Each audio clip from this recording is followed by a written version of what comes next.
yego hanyuma Claudie reka tunyarutse kuko tugiye kumva ijambo ry'Imana. yego sinzi ko navuga kino kintu ariko ku bantu bakuzi bazi ko nk'umuntu uhanurira abantu ibintu ntibitinde cyane muri iyi minsi rero abantu bafite ikibazo ko basigaye bahanurirwa rimwe na rimwe bagategereza bakavuga ngo bimeze gutya ukabona rimwe bavuye mu masezerano urumva rero David reka nkubwire abahanuzi ba Bayali barahari n'ab'Imana barahari yego hanyuma nkundaga kubwira abantu nkababwira ati Imana igira isaha yayo jewe Claudine nubwo wenda Imana yampaye impano nziza yo guhanura ibintu ntibitinda ayo mahirwe ndayafite so kwirarira n'abantu twagiye turahura barabizi ariko ntago ari ngiye ubasubiza Imana iri muri njye niyibasubiza nkundaga kubwira n'abagobwa nkababwira ati rwose ni Imana nikubwira ngiguhaye umugabo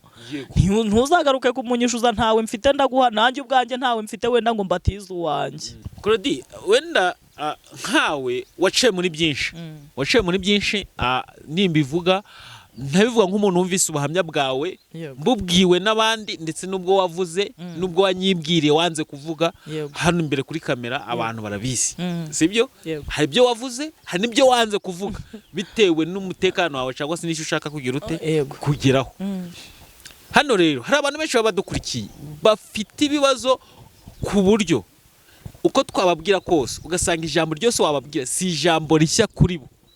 Aho se David reka nkubwira imigambi y'abantu ari yishira kanoma kanyuma nekeza ko Vestine na Dorcas nabo bakunda yego oya reka David reka nkubwira nta muntu n'umwe utagwa mu cyaha ubutumwa kuri Vestine na Dorcas Imana ishoboye byose jewe usibye nibyo by'abandi nshingiye ku by'Imana yankoreye Imana ishoboye byose dusomye ijambo ry'Imana riratubwiye ngo iherezo rya byose riri bugufi niryo jambo riri kumfasha nibwo buhanuzi mfite uyu munsi ngiye kubahanurira. Ndi mu karere ka Musanze aho naje gusura umukozi w'Imana Claudine mu murenge wa Cyuve niho mpagaze nkaba mpagaze mu rugi wabo ku muhanuzi w'Imana Claudine.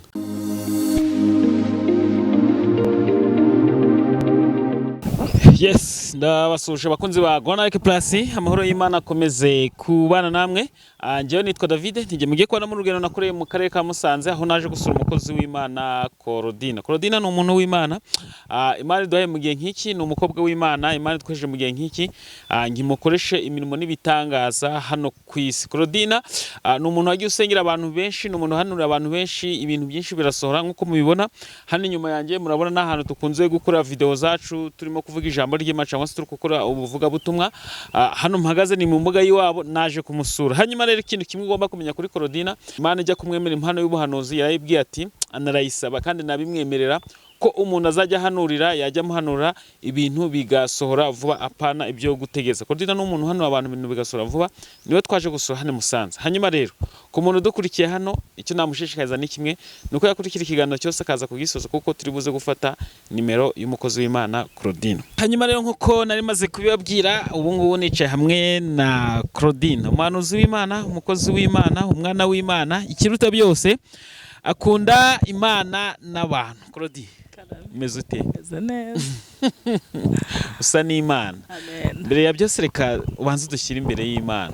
Mana turagushimye kandi turaguhimbaje tugushimiye ko waduhaye amahirwe meza aya ni amahirwe atagiriwe na buri wese kubera ko hari benshi baturushaga uburanga, hari benshi baturushaga imyaka, hari benshi baturushaga amashuri, hari benshi baturushaga ubutunzi batagize amahirwe yo kuramuka. Kuba twisanze muri iki gitondo rero ni neza utugiriye turabigushimiye nuhimbazwe. Amen. Nyemerera weze ubugingo bwacu weze n'imibiri yacu numara kutweza urukubane natwe muri aka kanya tugiye kumara imbere yawe tukuvuga.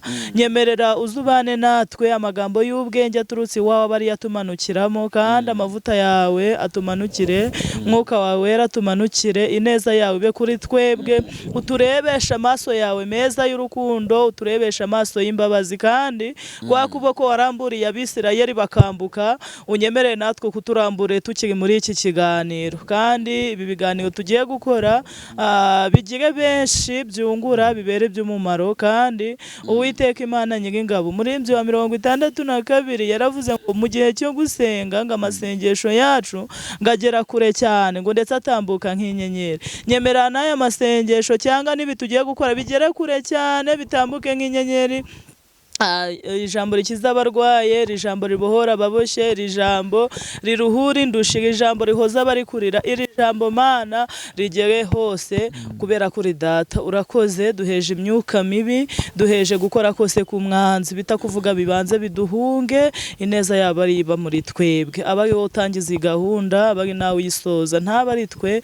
Izina ryawe biryo ryamamara, tubigusabye twizeye ko urabikora mu izina rya Yesu, amen. Hanyuma Claude umeze ute? Neza neza. Reka banze nanjye itangazo ku bantu badukurikiye, ku bantu bambaza nimero z'abakozi b'Imana mba natumiye, nuko dusoje gukora ikiganiro cyangwa se dusoje kuganira, mubwira akadusigira nimero yiwe. Nubivuze ngo ku muntu uri buze gukora ikiganiro cyose akagisoza araza kubona nimero y'umukozi w'Imana Claudine. Iryo nibanga mbibiye ku bantu bambaza nimero y'umukozi w'Imana mba naganirije. Ariko David bazajya barabireba, hari ukuntu batarutsa ngo ujya bagunde bagiye ku nimero vuba.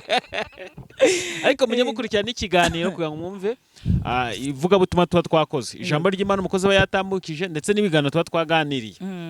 Ikindi ni uko ugomba gukora subscribe kugira ngo ujye ukomeza kubona ibiganiro byacu tubageza umunsi ku munsi, hanyuma ukareba n'inshuti zawe wifuriza ibyiza ukabimusangiza ibiganiro, cyane ko ibiganiro dukora ni ibiganiro uba uheza inshuti yawe. Niba ari umuntu wakoresheje kino kiganiro, menya ko ari inshuti yawe magara, nawe niba ufite inshuti yawe magara ukumva kino kiganiro cyakubereye cyiza, wagisangiza inshuti yawe magara. Hanyuma Claude umeze ute? Meze neza. Nari ngukumbuye by'umwihariko, ariko ari abagukumbuye kundusha. Ari abagukumbuye kundusha cyane, ari abagukumbuye kundusha, bamaze ati Claudine. Hari abantu benshi bamaze iminsi bari kumbaza ngo ntago baheruka kumbona, kandi aho dukoreye manza nta n'ibyumweru 2 bishize. Oya, ntago twaganiriye gutya. Yego, twajyanye mu ivugabutumwa, ntago ari kuvuga ngo twaganiriye gutya. Babifuza ko tuganira nka gutya. Yego, baba bakumbi ukuntu useka, ukuntu uvuga. Ari n'uwamamagara ambwira ngo ariko Mana Claudine ni umutesi. Claudine nawe wemera ko uri umutesi? Ntago mbizi. Ariko maze iminsi mfite intego y'ijambo muri njyewe ivuga ku kamaro ko gusenga. Ubundi iyo usenga Imana iguha ibyo wowe utashobora kwiha. Urugero nk'uko guseka gutya ntago ari ibintu umuntu ahamagara, nta nubwo ari ibintu biba bigusekeje. Imana iguhera umunezero iyo wasenze, ugahora wumva wishimye muri wowe. Ariko Claude ubusa n'Imana pe. Amen. Sinzi igihe duheruka kuganira, niba nakubwiye kino kintu bavuga ati abantu batazi Yesu babayeho bati. Yego, abantu batazi Yesu nyine urumva babayeho uko babayeho, ariko nkanjye wamumenye. Yesu ni mwiza. Ni mwiza. Yego, Imana ni nziza, ndetse n'umwana wayo ni mwiza, n'umwuka wera ni mwiza, kandi Imana ishimye yarakoze kutwimenyesha. Hari ikindi kintu nkunze kuvuga cyane cyane ngiye gukora ibiganiro, mavuga ngo turebe twumva ariko tunige. Yego, si amagambo atatu, kureba ukumva ariko ukaniga. Kuko cyane ko nagiye kubona mbona ino si ntambo idufitiye. Sinzi niba nawe ubibona. Ndabizi. Iyi si kudukubita itagize ute? Itababarera. Hari abantu bashaka kuranga nka Claudine gutya akavuga ati wangira nka Claudine. Yego, ni benshi. Ni benshi. Cyangwa bakareba David bakavuga ati ariko Mana David wicaye hamwe na Claudine. Yego, wampuza nawe. Cyangwa kagira David akampuza na Claudine. Ukahita yibaza nk'abantu babana na Claudine babayeho bati. Yego, hari abantu baherutse kuza ngo dusenge. Yego, noneho baje basanga turahishije ibiryo, ndabaha nyine turasangiye. bakumva ni ibintu bitashobora kubaho none bakandiraho uduserifi bakanyifotorezaho bakagira ute none kandi bandi na beza kundusha none ndanyira nababwata ko siko ndi kubona mwanezerewe mwaserebuye baje bambwata ariko buriza amahirwe twagize ati ibi bintu nta nubwo twari tuzi ko bibaho twari tuzi nyine ko abakozi b'Imana ari abantu barenze nta rukundo rwinshi bagira batasabana natwe niki ati wowe twabuze icyiciro tugushira ujyanyira nkamwe ngo umukozi w'Imana niwe muntu ugomba kugira urukundo nyine abantu bose ntago bameze kimwe hari abantu bagira urukundo n'abandi bumva ko bakaze barenze bari mu rwego rwo hejuru noko cyangwa nk'uko Imana yazamura umuntu agatanya akishyira mu kindi kirere agatanga kubwira ati reko ngo uzambone banza unsaba umunsi unsaba igihe ari umugabo witwa Mose Mose Imana yamubwiye ati genda ukubite ku rutare rimwe amazi avemo Abisirayeli bamwe ngo Mose akavuga ati ariko siko nkazo wakubita kabiri ngakubita kabiri kandi Imana yamubwiye rimwe uwo Musa abona umuvumo ku rwego yanapfuye n'umurambo we ntibushingurwe ntibamenye niyo wagiye atavuga ati buriya ko nageze ku nyanja nkarambura inkoni iyo hajyaga kwa Farawo akarekura ubwoko najyaga mu butayu amazi akaboneka ni gute nkubita rimwe kandi Imana niyo yonyine yo guhabwa icyubahiro David uko waba uri kose Imana ishoboye byose hanyuma Claudine ushingiye ku mateka yawe ndashaka kuvuga ikintu kugira ngo tuze gufasha abantu benshi nkawe nk'umuhanuzi umukozi w'Imana ushingiye ku mateka yawe ukabona abantu bari kuza kugusura bakakwifotorezaho nk'ikihe kintu abantu bagakwemo gukuramo isomo ubundi ikintu abantu bagakwiriye gukuramo isomo cyangwa gufata nuko nta muntu n'umwe Imana itagirira neza kandi nta n'umuntu n'umwe Imana itakura mu cyiciro arimo urugero hari ukuntu wenda tubona nk'abari abantu baba bicaye mu tugare bari gusaba ku muhanda cyangwa bari abantu nyine b'impumyi cyangwa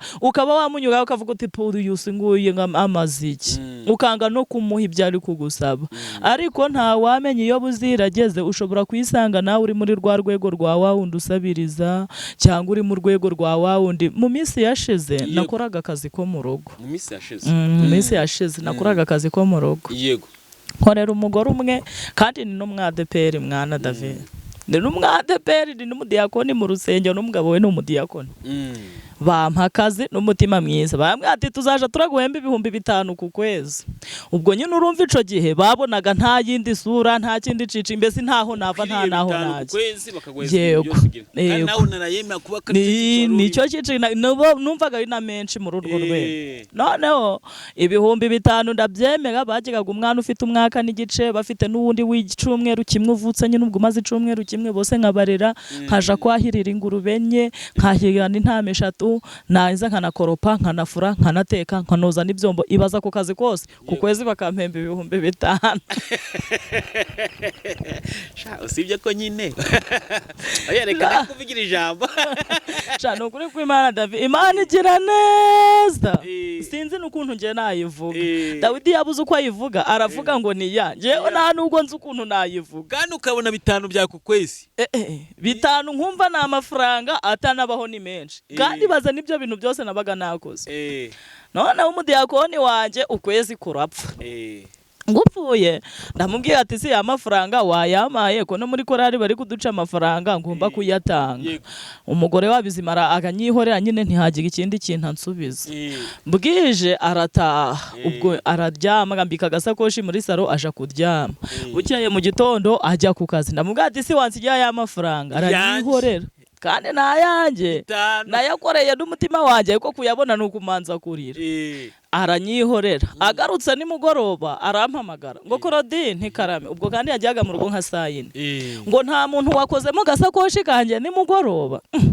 ndamubwira si kari ngiye uba hano n'umugabo wawe nawe ninde wundi wabakoze mu gasakoshi abantu ufite kari batoye nuko arangije agambwira ngo nyine ngo nage nacuguje 100 ejo ngo none ngo mu gitondo ngo nageze ku kazi ngo ngiye kuyabara ngo nsanga harimo 95 ngo 5 nage ndaguhemba ngo babyibye umva David ndaje ndamubaza ati si wari wabyanditseho izina ryanjye wari uri mu mpembe ibaza uwo mujura wagiye mu 100 agakuramo 5 gusa kandi nabwo agafata yo bari barampemba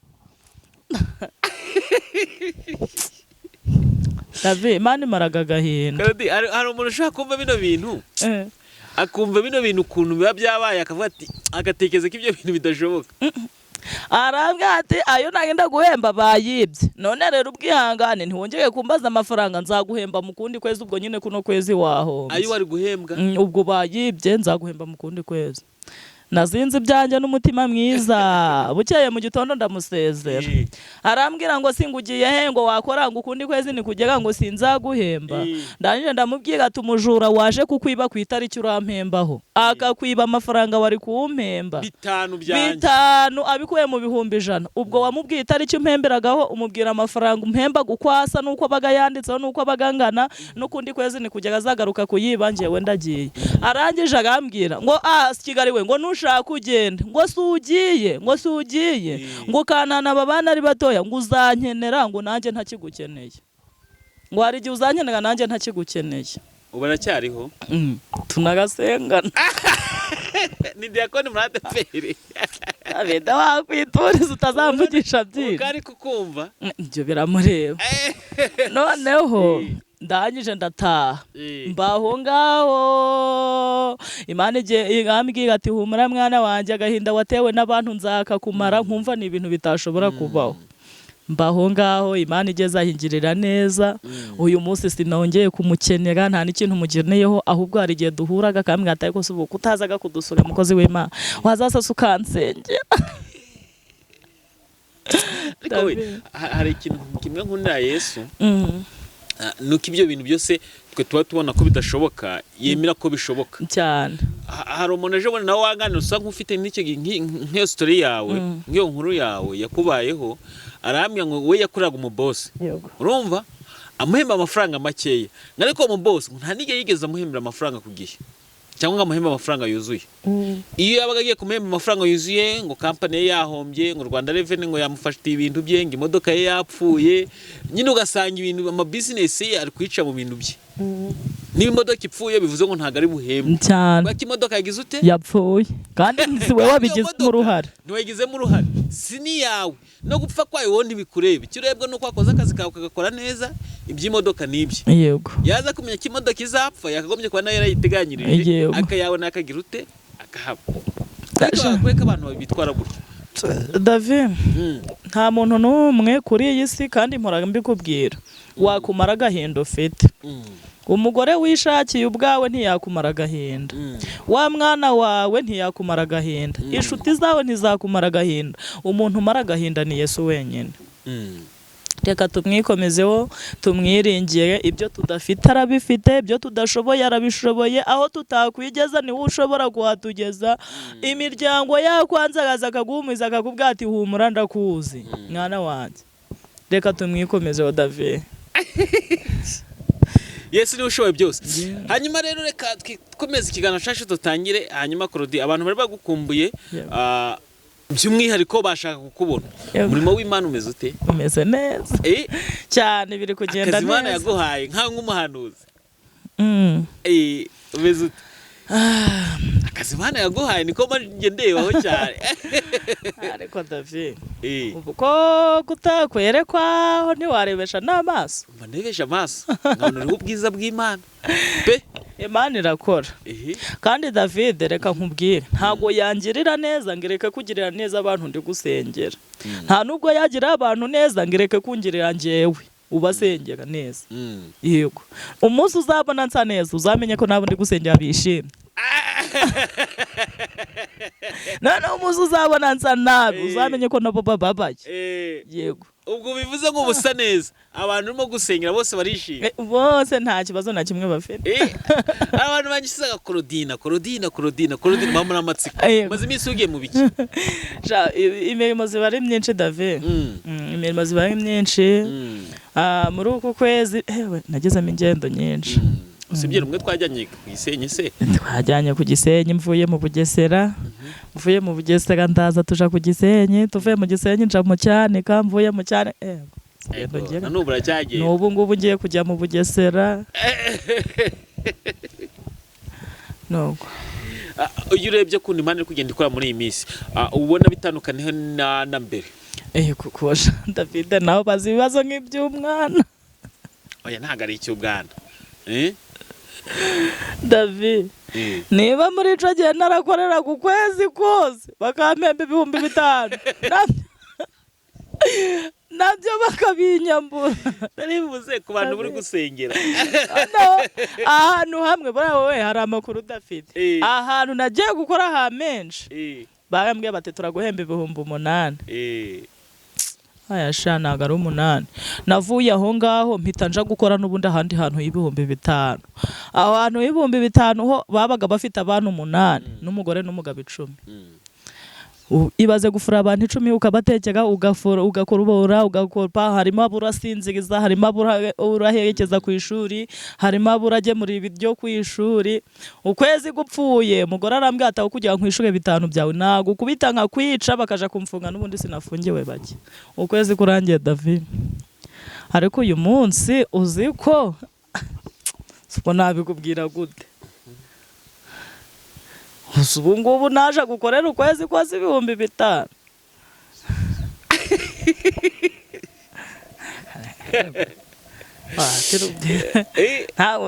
Ukwezi kose 5. Ntago byakunda.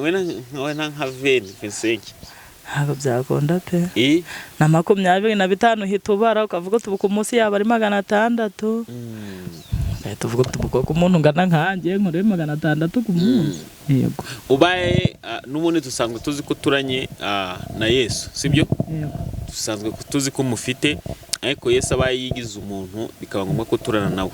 Ni nkire jambo wajye umwibutsa buri munsi. Nagazaje uvugisha byinshi. Kubera tuziganye ibintu byinshi. Ntago nabona n'ikintu mubwira. Bundi hari igihe umuntu akugira neza. David ntagiye umuntu arakugira neza ugashaka ikintu mubwira ukakibura. Jewe hari igihe umuntu akugira neza ukaba warira. Ugashaka ikintu ukora ukavuga se uyu muntu mukorera iki. Subu umuheke, subu umugigute. Kuri Pasika hari umuntu wampamagaye ashaka ko dukundana. None anyoheza akaririmbo. Ariko nyine kubera ko ntari nakamukunze numva ni ibintu by'ubusakoze subururu ririmbo arunyohereje kubera iki. Ubwo yayinyohereje mbere ya Pasika none Pasika byanyabyiragera. Ico gihe nta n'igice ca 5 nari mfite baze umunsi mukuru wajyaga nta nakantu nakamwe ufite wenda ngo nasohoke nawe. Mba nandikiye umuntu uri muri Amerika ati Pasika nziza. None harangeje agambwira ngo Pasika nziza kuri twese mushuti wanje. Hari igihe kimwe nigisha ijambo ry'Imana rivuga ngo Imana iguhuze n'umusamariya mwiza. None uwo muntu ahita avuga ngo ashaka kumbera umusamariya mwiza ngo nanjye nkamubera umusamariya mwiza. Ubwo niyo mpamagaye arambwira ati komera umusamariya mwiza wanje. Nuko arambwira ati Pasika nziza kuri twese mukunzi wanje ntingo atumeze ute ntimeze neza. Ati Pasika imeze ute si wanyu ntumva ntuyu munsi dutetse imvange nyine kandi koko nibyo. Ndamubwira ati ushaka waza tugasangira. Arambwira ati yo ati shati ni byiza. Ati ubwo si ntara kantu ko kunywa mufite. Tumva ati hano rwose haragakoma kameze neza karimo n'agasukari kandi ubwo urumva ni ibintu bikaze. Nuko none harangije agambwira ati okay nta kibazo. Nagiye kubona mbona nyoheje 50,000. Kuri Pasika. Ati nkoheje ayo mafaranga ugura amandazi unywesha ko gakoma nyine nakagombye kugusohokana nk'umuntu w'inshuti yanjye none si impari none si impari genda ugura amandazi wifate neza. 50,000 nananiwe kubibara nkabireba mukanya kanya nkabona ni 5 mukandi kanya nkabona bibaye byinshi avuga si ni 500 si ni 50 sinanga nkaya barandaza nzenguruka imbuga yose ni kuvuga ati ninjye usengaga abandi barabeshaga nyine muri kwisi none sinabona nuko numubwati wenda ugakoze Imana guhumugisha sinagigute ubwo je nasegebuye mu mutwe nasaze. Nuko byahageze nkasanga nyine hashize igihe kinini mbona ni 50,000 mbona kumwandikira ndamubwati Imana guhumugisha nukuri kw'Imana ntukabura amafaranga ntukabura amafaranga ajya warayuzuye kuri banki n'amasakoshi no kuvuga oya ko kantu kusekeje ngo ninjye umuntu wenyine usenga. Rero hari igihe umuntu agukorera ikintu bikakurenga ukabura n'icyo wavuga. Ubu Yesu duturanye kano kanya ni ukujya mwitageza nkamubaza ati ubu wankundiye iki? Ngira ikintu wankundiye. Ijambo ryonyine wajya uri umwibutse. Waba wicaye yigize umuntu muri kumwe uri kumusoza atari mu mwuka. Namubaza ati wankundiye iki? Wankundiye iki? Ariko David nawe biha agaciro. Reba ukuntu nsa, uko ngana, uko ndesha, uko mbayeho n'imyaka yanjye naho dutuye. Kugira Imana iguha amahirwe angana gutya. Iguha amahirwe angana gutya, umuntu uri muri Amerika amenye yuko udaheruka kuri kamera ahita guhamagara ati byagenze ute? Ufite ikihe kibazo? Ufite ikihe kibazo? Garwaye se? Nanjye bajya bamvuga. Bashaka jya kuvuga. None hari abantu tuziganye ku Gisenyi. Hari ukuntu babona nyine nka biriya biganiro tuba twagiye gukorera i Rubavu. Kambwira ati uri umugome muri n'umwana mubi, kuki utaduhamagaye ngo duhure na David? Ariko uri umwana mubi. Ariko nibyo baba bavuga. Ni gute ujya ku Gisenyi ntumavugisha? Ati kuki utaduhamagaye ngo duhure na David? Ntago uri kuvugisha abantu. Abantu banzi ni benshi ntago twahura ngo bikunda. Ntago kujya mu Bugesera kandi abantu bariyo bagukunda. Korodi nk'abantu bagusura hano iwanyu mu rugo. Usanga ari ikintu kinini gikibatungura cyane. Abantu benshi baza kunsura babaga bazi ko ndi umuntu wo mu gikoma cya avoka. Nanjye niko mbizi.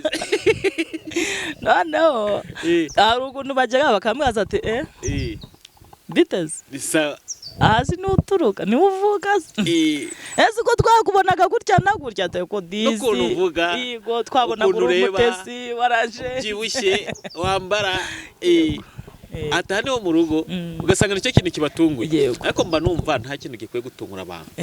Uko Imana ishaka niko iguhamagara. Imana itoranya uko ishaka. Itoranya na Dawidi yamusanze mu ishamba. Itoranya Yosefu yamusanze muri gereza. Imana itoranya uko ishaka. Noneho hari n'abantu bampamagara bakamwihanga ariko David nkawe ngo gana n'abakozi b'Imana. Ngufata utabakozi b'Imana bo mu mujyi no mu cyaro. Yego. Arabimbajije. Cyoko nayo nshaka kuzana akantu k'amarangamutima navuga ati abantu bo mu cyaro ntago bazi byinshi by'abanyamujyi. Ngarika abantu b'abanyamujyi hari ukuntu bafite ubucakura bwinshi. Nshaka kumusubiza icyo kintu. Ariko nibuka ko no mu mujyi harimo abantu bazima. Kuri nawe duhishusho umuntu wo mu cyaro nkawe w'umuhanuzi n'umuhanuzi w'umunyamujyi. Duhishusho wowe ubigereranya gute kugira ngo nanjye icyo kibazo ngikubaza? Yego. Aha rero reka nkubwire David. Umugabo witwa Yereya ngo yasanze Yesu aramubwira ati abahanuzi bose bakuru uyu musozi babishe babamaze ni njyewe usigaye nanjye bari kumpiga nuko nanjye kukubarira iyi nkuru. Ngo Yesu aramubwira ngo ntiwishuke ko ari wowe usigaye hari 7,000 bitari byapfukamira Bayali. Bura David mu cyaro harimo 7 bitari byapfukamira Bayali, no mu mujyi harimo 7 bitari byapfukamira Bayali. Buriya mu cyaro abakirimo abantu bakimeze. Ibyo nta kibazo nta nubwo mbizi nimba bibaho. Ubundi David nujya kugenzura agakiza uzabanze wihereho. Nusanga uri muzima uvuga atamena. Nusanga udakijijwe nawe nugacira abandi manza wiretse. Ariko mu mujyi reka nongere mbagarukeho David. Nukure ko Imana. Je David. Hari umuntu umwe. Hari ahantu bigeze kuntumira. Noneho bantumiye mpurirayo n'umuntu w'umubyeyi yadwaye amabere ariko afite umwana mutoya. Noneho nawe ntuyobe ukuntu nkundaga abana. Ndamubwira ati wampa umwana nkamuterura. Koza ko kantu kugatindaga. Oya ntabwo gatinze suvuze ko yararwaye amabere. Nuko ubwo tubivuyeho. Noneho umugore ampa umwana ngo muterure. Noneho mpita mfundikira agashuka nkamuna mu izosi manuriraho ko wakundi nyine ababyeyi bavaga ku bitaro bafasha abana. Ndamufata gutya. Ubwo nambaye n'ikanzu ndende nyine byabinduzi nambaye bisandaguritse ukuntu mfashe isakoshi mu ntoki naniteze mfashe n'uwo mwana mu ntoki. Noneho mama we ariyinjirira ansiga hanze. Noneho nanjye ndinjira. Mbere yuko dusenga twabanzaga kwihana. Shaka umuhanuzi kandi David nawe rwose ntanike duhuye meze nka gutyo nta watekereza kuvuga ngo ndi umukobwa. yego noneho birangije umukobwa arampanurira ati umva uko Imana imbwiye ati Imana igambwiye ngo uyu mwana wawe mu minsi 3 uhereye uyu munsi yaragiye gupfa. Abwira wowe yego abwira wowe umwana wawe yego ati yaragiye gupfa ariko kubera ko waje gusenga Imana ishoboye byose gambwiye ngo imukuriyeho urupfu. Ndavuga ati amen.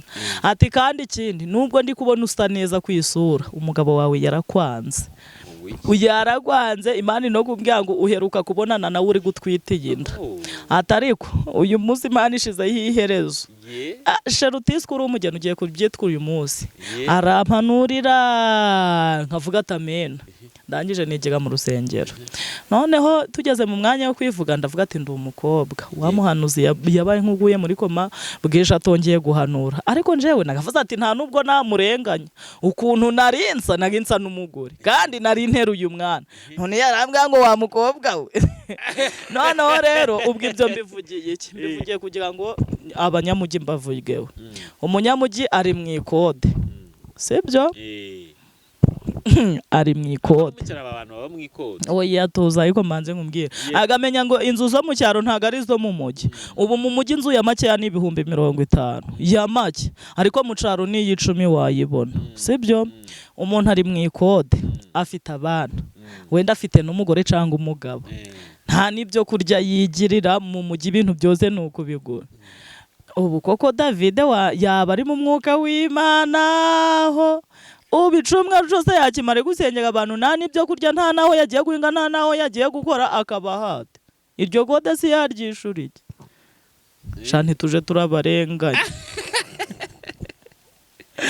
ntituje turabarenganya nuko kwicira inzira cyakoze wenda hari igihe baba babikoraga mu buryo bubi hari nkaho nagiye gusenga barambwira ati barakuzinze nta gushobora gushaka nta no gushobora guhirwa yigwa ari umuhanuzi uri kubimbwira ubwo nanje nari nagiye nigize nk'umuntu udasenga nyine hari igihe utubazo tukuzagaho David mutazagira ngo abantu basenga ngo nta bibazo bagira. Hari umuntu umwe wambwiye aravuga ngo twebwe nk'abakozi b'Imana icyo gihe naye muganirije ku kibazo cya buri abana Vestina na Dorcas aho Vestina yakoze ubukwe barangije bavuga ko Vestina yashatse afite inda nari ndi kumuganiza nkamubwira ati se byaba bifatitse gute kuba Vestina yashingirwa afite inda ari umukozi w'Imana.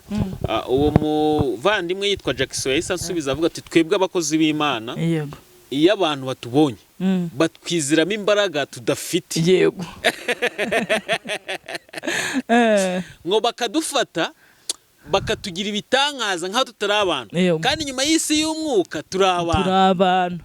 Hari n'umuhanuzi witwa Fisi yakundaga kubitubwira akatubwira ati turi hano mu cyumba mujye muramfata nk'umukozi w'Imana ariko nitugera hanze ntihazagira umukobwa unyibwanagiza imbere Satani yangenderera nkamushira hasi cyangwa Satani kaba yanamwohere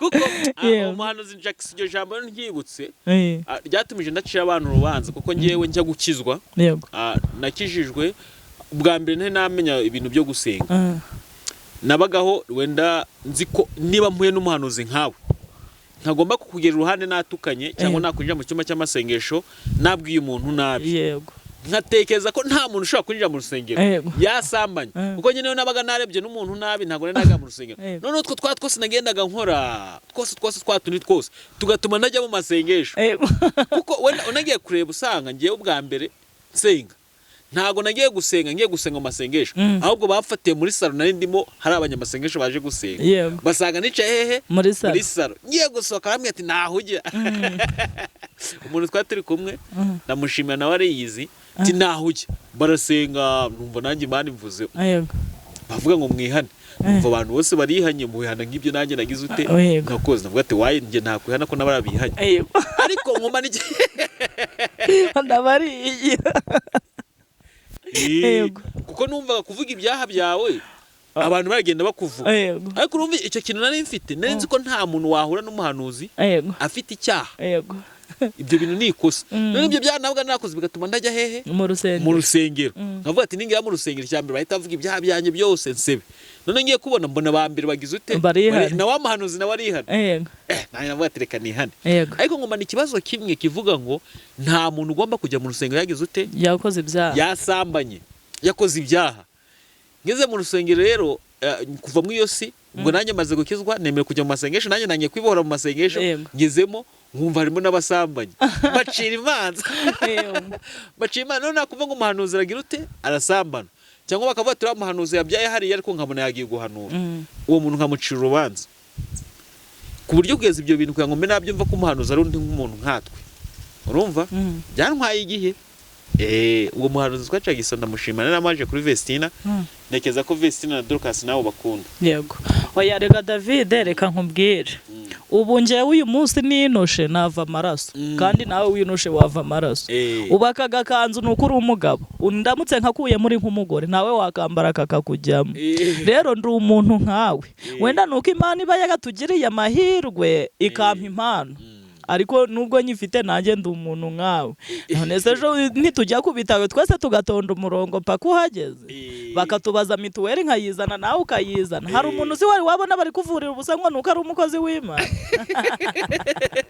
ko tujya muri gare gutega njyewe nawe tujyanye Rubavu hari ubwo ubonaga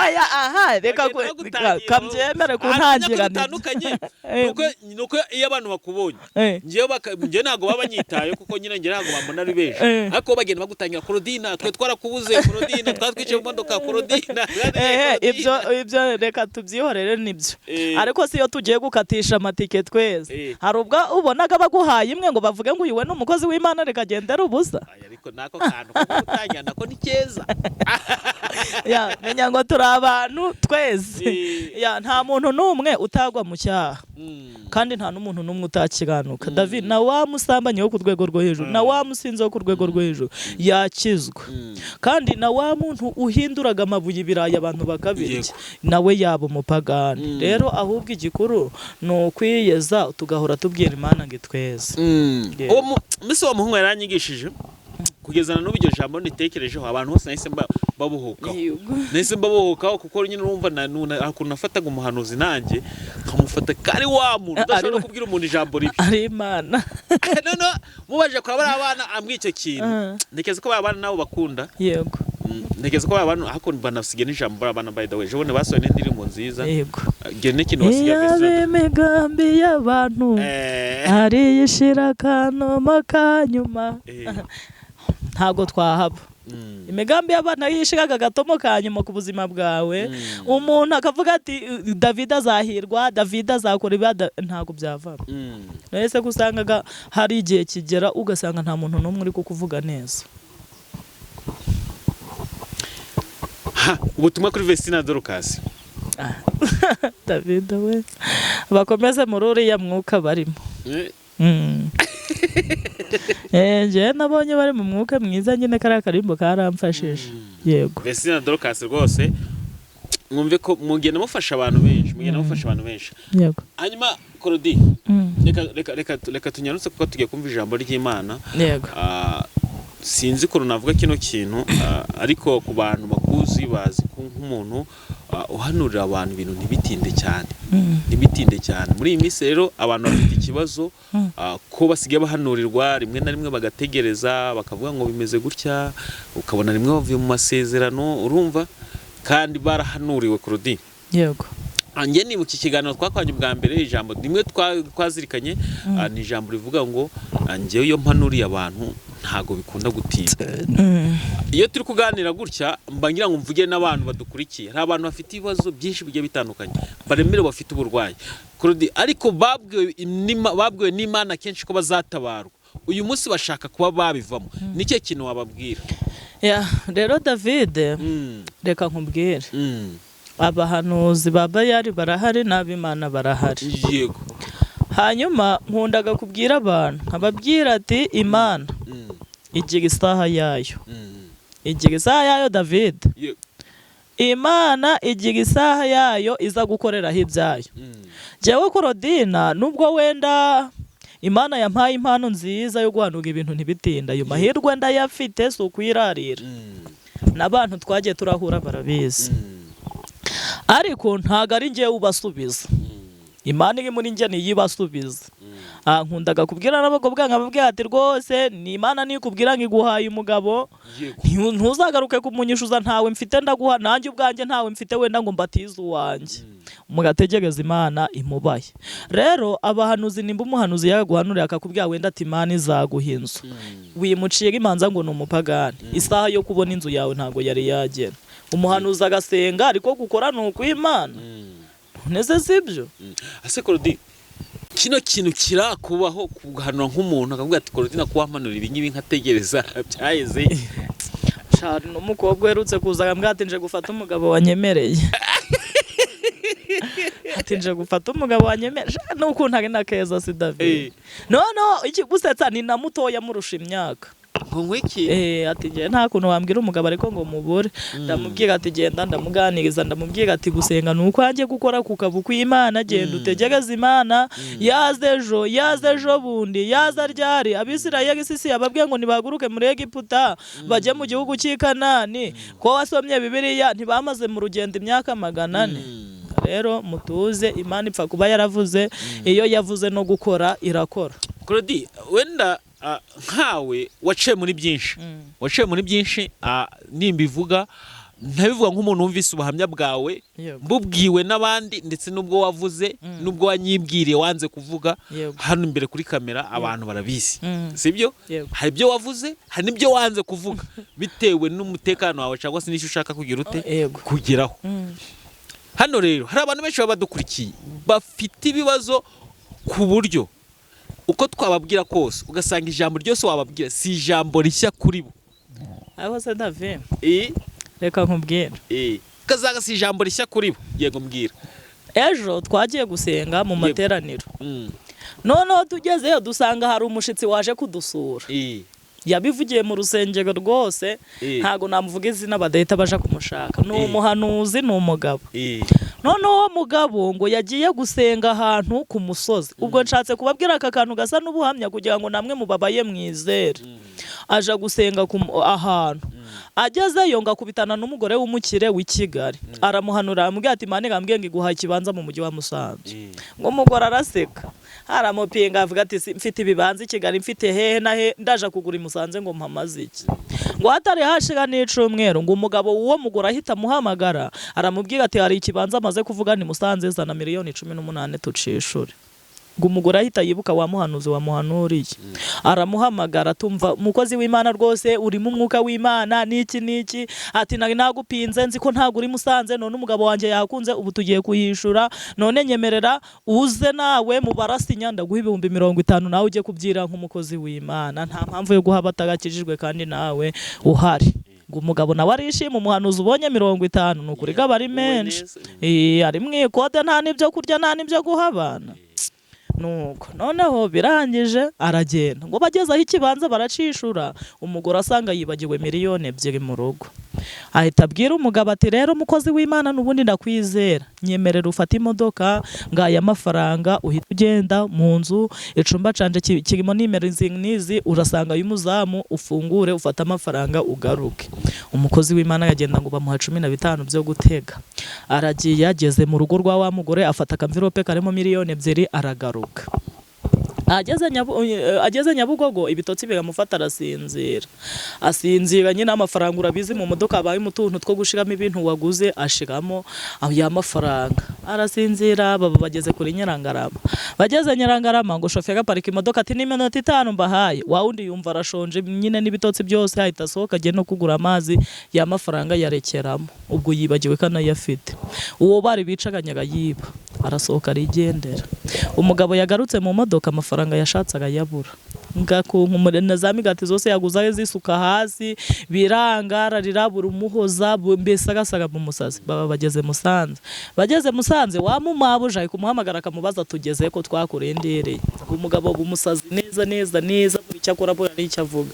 Ngo hashize iminota mikeya agiye kubona abagiye mu mwuka. Agiye kubona abona icapa kimuje imbere. Icyapa cyanditseho nimero y'umuntu. Ngo yumvijwe riramuhamagaye mu izina rye. Arita bati Karame. Iyo nimero yanditse kuri icyo cyapa uri kuyireba? Ati ndi kuyireba.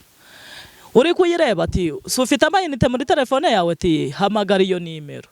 nyirayo yitwa gutya na gutya na gutya, atuye aha n'aha, umubwire ko mwahuriye ku musozi witwa Zedogo ku itariki n'izi z'uku kwezi kunuko, kandi nurangiza umubwire uti Imana irambwiye ngo nonaha ubitse miliyoni 2.5 mu mufuka wawe, uzikuye kuri banke, wari ugiye kuziguriza umuntu witwa gutya na gutya, none ugezeyo usanga yabonye yandi yarazakungukira muri miliyoni 2, yarazakungukira 300, none uvuge yuko mvuze ngo nayakugurize nawe uzamwungukira 300 mu mezi 3.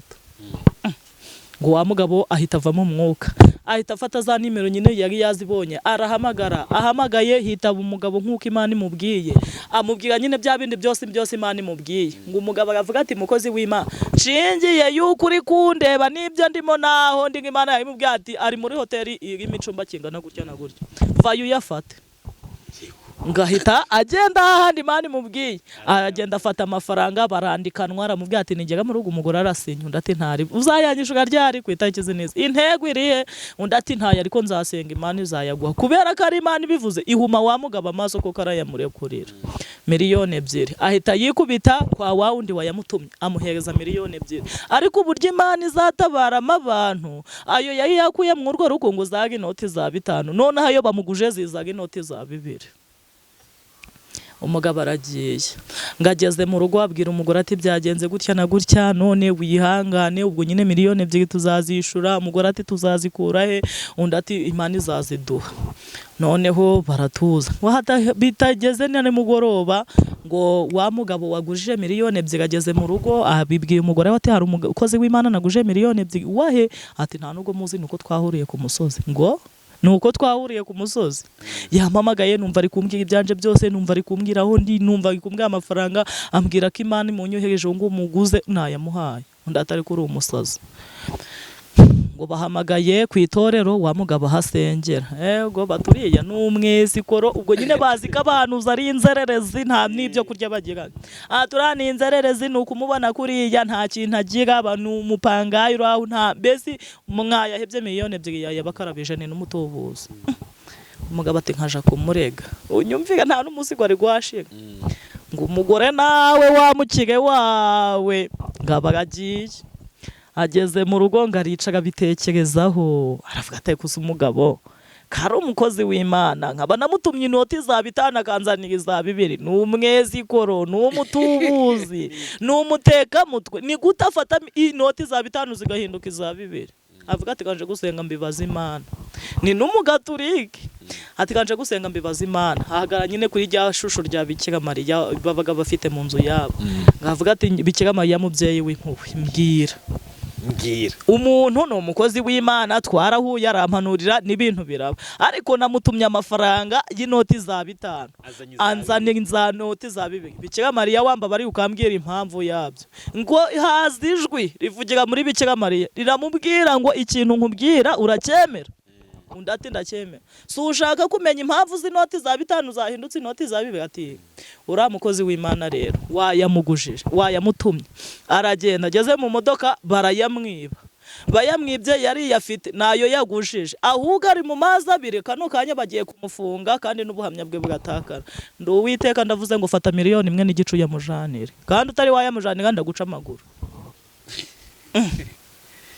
Umugore yumva iryo jwi aravuga ati kandi koko ubwo nibyo, ahita amuhamagara ati mukozi w'Imana, ati karame meze utati meze neza, none si ko nahoze ndi kwibaza impamvu wanza ni inoti za 2 Imana ikabimbwiye gutya na gutya, nibyo? Ndati nibyo. Nibyo? Ati none urihe? Arahamurangiriwe, urumva nyine hari nabo dusengeraga ariko batazi wacu. Noneho wamugora azana miliyoni 1.5, ati rero Imana yambwiye ngo nkuzane yino miliyoni 1.5 rwose, yambwiye ngo ni ntayakuzanira ganca amaguru, kugira ngo amaguru yanjye acike, afata amafaranga.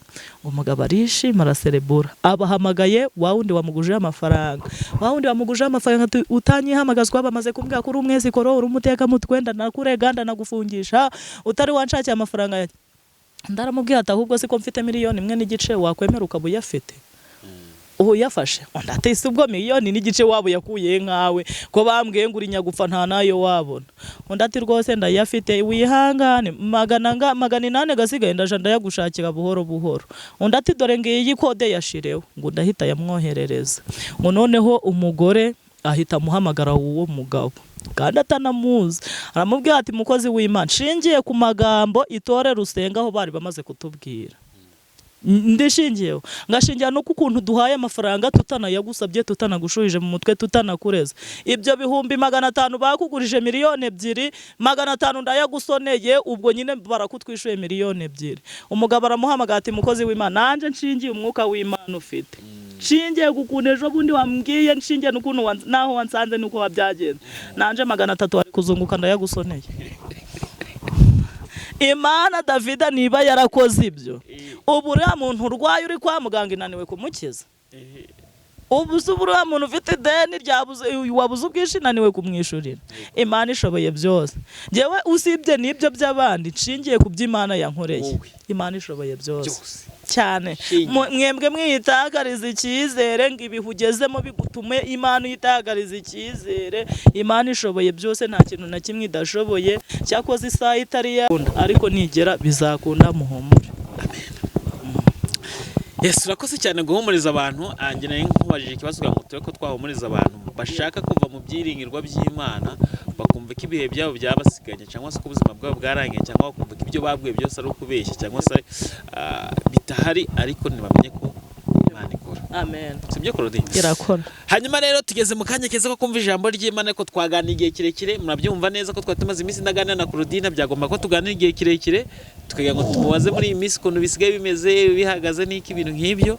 Murumva ko byari bigoye cyane, ariko nanone dusigaje iminota mike Claudine, dusigaje iminota itarenze nk'itatu 4. Oya, nta kibazo, niyo waba umwe ntari. Ariko nabwo bakuta twaganira twumvise ijambo ry'Imana, kandi wagiye utanga n'ingero nziza. Yego. Nuko ari kwa kundi ngiye nkunda ijambo ry'Imana, ku buryo ntashobora gukora ikiganiro nta jambo ry'Imana ririmo. Yego. Ubwo ntageze ngo iminota nyine tuyikoreshe, tubyaza umusaruro, n'abantu badukurikiye babyaza umusaruro. Ibintu ni nka 2: kwizera, ukihana, warangiza ugakurikira ijambo ry'Imana, ukumvamo ubuhanuzi bwawe bwose. Kandi na Claudine nawe kwitewe n'ahantu agiye kujya ntago ari buze gutinda, ni minota 4 agiye kujya mu Bugesera. Abantu bari mu Bugesera mwazamuvugisha mukamusanga ahantu azakorera. Amen. Yego, tugiye gusoma igitabo cyitwa Petero ibice ni 4, turasoma umurongo wa 7, nawo nta nubwo turi burangiza, turasoma igice kugira mwumve ko nta gahunda mfite yo gutinda. Petero ibice ni 4, turasoma umurongo wa 7, nawo ntago turi burangiza. Hari ijambo rivuga ngo iherezo rya byose riri bugufi. Ayo niyo magambo dusoma. Iherezo rya byose riri bugufi.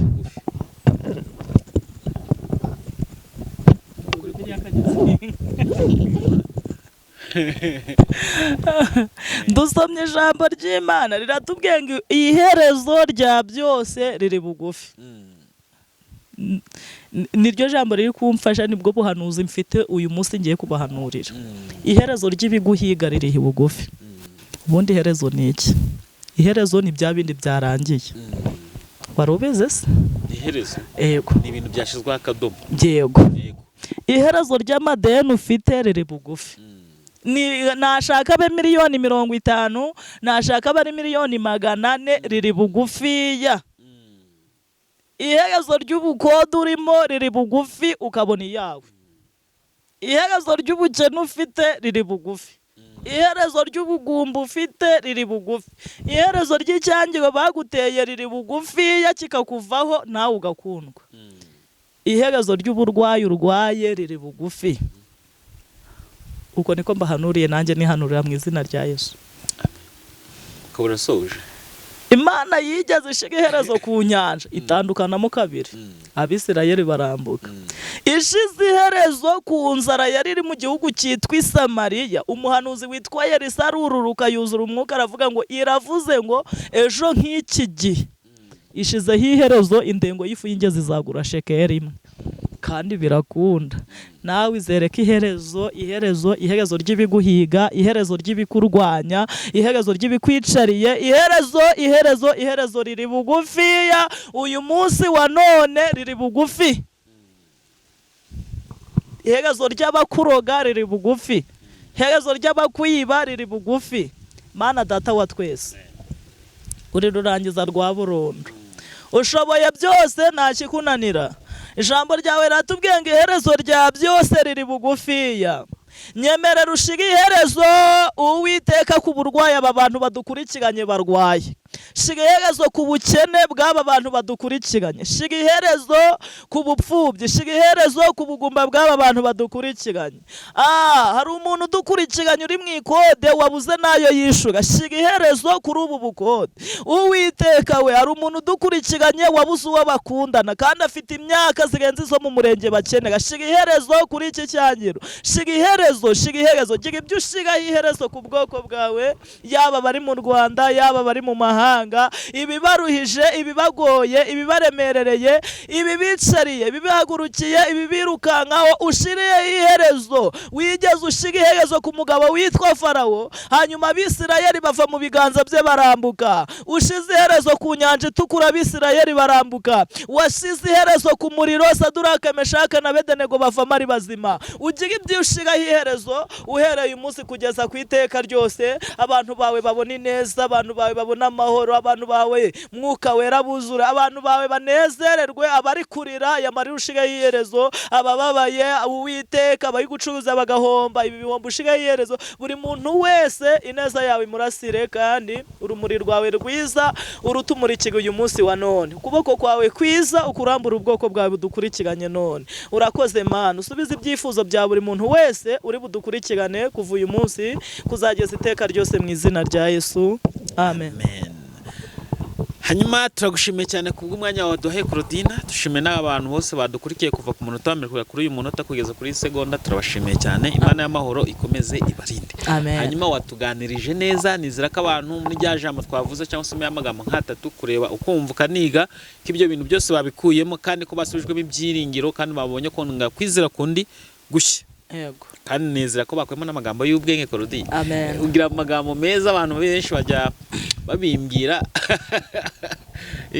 babimbwira nk'uko wabivuze, abantu iyo baje bagatungurwa na hano, nyine tubatungurwa uburyo uvugamo ibintu bya kandi bitondetse neza. Nanjye bajya babimbwira. Amen. Bajya babimbwira. Hanyuma rero tugeze muri kakanya keza, kakanya twavuze ati musigaye mutarutse mukajya gufata nimero y'umukozi w'Imana. Yego. Nize ko mutatarukije, ko mwumvise ikiganiro cyose twakoze mukumva n'iri jambo ryiza, iherezo rya byose, karande iki rya byose, rere bugufi, ibintu bigashyirwaho akadomo. Yego.